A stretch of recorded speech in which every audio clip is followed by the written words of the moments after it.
Hello everyone, welcome. My name is Jack Corbett and this is my final presentation.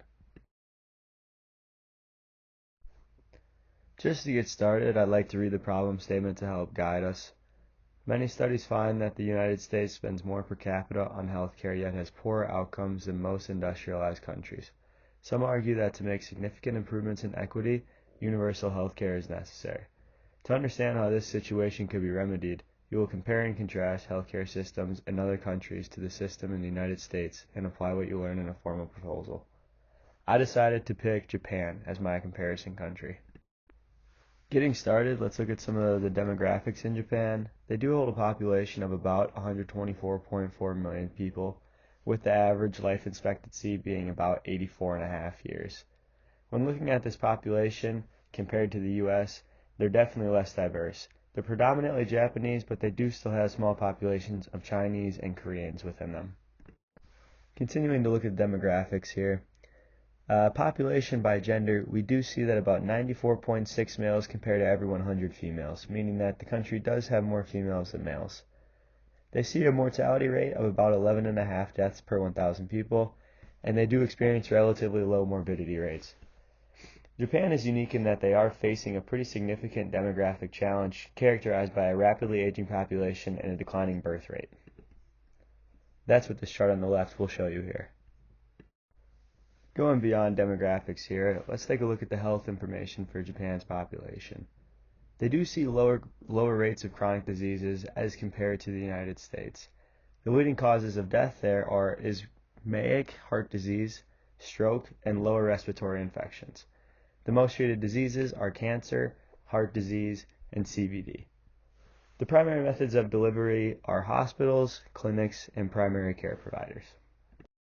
Let's take a look at Japan's healthcare system here. Japan operates using a universal healthcare system model, which is publicly funded through taxes. These incorporate mandatory health insurance premiums, which are typically deducted from wages and salaries, and out-of-pocket expenses when individuals do make hospital visits. As far as eligibility goes, all residents are eligible for this healthcare system, as well as foreigners staying longer than 1 year. There are two types of coverage: employment-based coverage and resident-based coverage. Resident-based coverage differs as it's for unemployed people.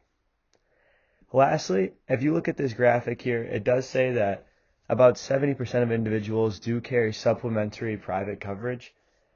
Historically, it turns into be more of like life insurance for these people so that they have some extra funds coming in upon their passing to help with funeral expenses and such like that. Taking a look at an interesting tidbit here, Kampo is actually the integration of Chinese medicine with modern healthcare practices. This is like herbal medicines and remedies being incorporated into modern practices. This is an interesting video linked here. It's actually a Japanese pharmacist, and she talks about her experience and specifically her interest with Kampo. Please note it's easier to watch if you open the YouTube in your own web browser, not just the mini player.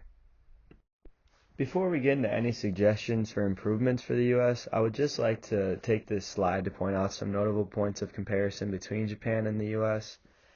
Firstly, Japan sees greater health equity across the population. I think this is kind of chalked up between universal health care versus the U.S. mixed system, in which the U.S. does have that coverage gap, in which a lot of low-income individuals have poorer health care coverage and access, which leads to poorer health care results. Secondly, Japan sees much lower rates of chronic diseases than the U.S. I believe some of this could be on the focus on preventative care that Japan puts, but also some cultural differences, whether that's being like walkable cities or even just like fast food culture in the U.S. Lastly, Japan boasts longer life expectancy and lower morbidity rates than the U.S. And I think that this could possibly be attributed to the greater healthcare access and quality and overall better healthcare outcomes in Japan than the U.S. Looking at the main ideas for improvement that I have for the U.S. based on the research I've done on the Japan system, I think that my first one would be fully adopting a universal healthcare system, and my second one would be a further integration of preventative care programs. The main objective for universal healthcare in the U.S. would be to kind of combat this coverage gap and improve health equity. One way to do this would be through widening eligibility requirements, ensuring that we try to reduce this coverage gap and ensure more people are gaining healthcare access. Just like Japan's system, this could be funded through taxation and mandatory premiums. The ultimate goal here would be to increase access to affordable, high-quality care. In moving towards this universal healthcare systems, continuing the expansion of programs like Medicare and Medicaid is essential. An example of this would be the Affordable Care Act. We'll get into that in the next slide. Alright, let's be a little bit more realistic here and talk about the practicality of transitioning to a universal healthcare system in the U.S.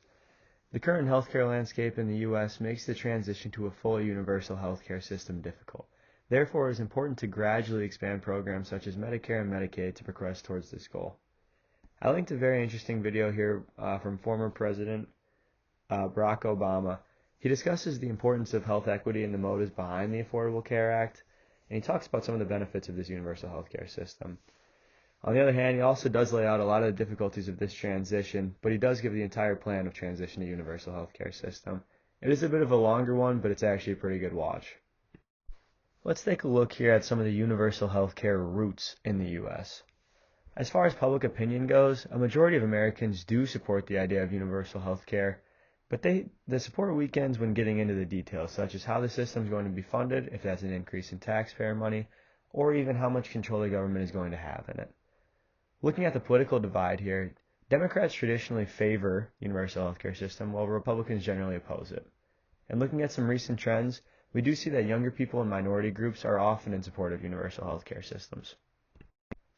Let's get into the second suggestion here, that being the emphasis of preventative health care. The main objective behind this is improving overall healthcare outcomes while reducing overall healthcare costs. This would help to reduce the risk of chronic health conditions, and we can see this through the expansion of preventative care programs, such as already established early detection programs, routine health screenings, and public health campaigns. If you take a look at the left here, we can see a forecast. So this was done back in 2021. You can see a forecast until 2030 about the increase in investment within this industry, and it's something the U.S. is starting to already prioritize. One item that I found particularly intriguing was health promotion through public initiatives under this preventative care umbrella. Just being the promotion of healthy lifestyles, whether this through educational campaigns about nutrition or exercise, or even subsidies for healthier food options. The main goal of this would be to help reduce the risk of chronic disease. Taking a look at some of these images here, I'm sure everyone's seen this Choose My Plate back when we were kids in school. I even remember watching ads too, this Play 60 in joint with the NFL and the AHA. And then lastly, we even have signs like this one on campus being, "We welcome you to our tobacco-free campus," just encouraging a healthier lifestyle. Okay everyone, that's all I have. Thank you very much for tuning in.